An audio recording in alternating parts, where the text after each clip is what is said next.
Hizi ni kingo za kuzuia maji ya bahari ambazo zimekuwa zikisaidia maji kutoingia katika makazi ya watu ili yasiharibu shughuli za kibinadamu.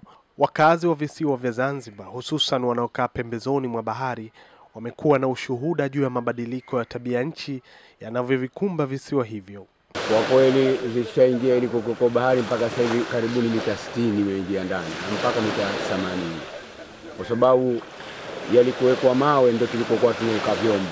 Na ile ni mita 100. Tunatuta ili hapa iliko mita 60 ndio kule kuliko kuweko na bahari.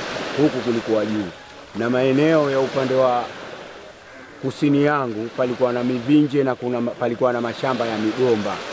Watu walikuwa wakilima migomba. Na kulikuwa na mivinje.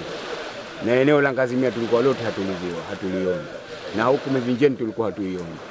Kwa hivyo kiasi kama mita 60 mpaka 70 imeingia bahari kuja juu. Mpaka mita 80. Kwa sababu hapa tulipo ni juu na hapa palikuwa pemepandwa miti, mbele yangu kulikuwa kulimwa mpunga, nyuma kulimwa migomba, yote sasa hivi haipo. Ina maana athari imekuwa kubwa zaidi.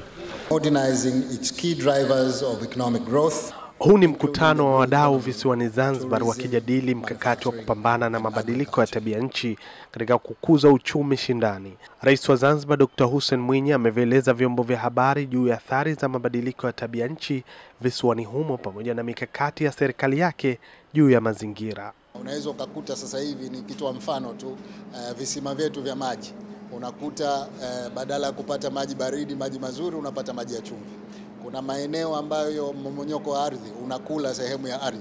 Kwa hiyo kuna athari nyingi zinazotokana na tabia nchi, na pamoja na hatua mbalimbali zinazochukuliwa na serikali, bado tunahitaji matokeo ya tafiti ili kutuwezesha kupanga sera zetu vizuri zaidi. Wataalamu wa mazingira Zanzibar wanakiri umuhimu wa kutunza mazingira ni mkubwa mno ili kuleta mabadiliko chanya, ikiwemo utoaji wa elimu katika masuala ya mazingira. Kweli watu wanaendelea kukata mikoko, na kwa sababu mikoko ile wanapata ama miti ile kwa ajili ya kujengea, au kuna mambo mengi, kwa mfano ukulima wa mwani, au wale ambao wanatumia kwa ajili ya kulima, kwa mfano wanaolima tungule au nyanya, zile wanatumia zile poles kwa ajili ya mambo kama hayo.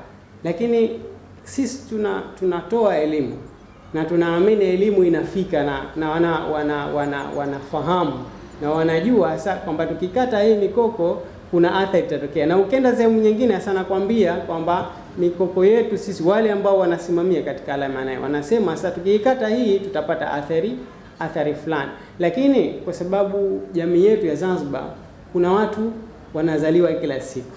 Lakini pia kuna watu wanakuja wengine ambao ni wageni, wanahamia kutoka kijiji kimoja na kijiji kingine.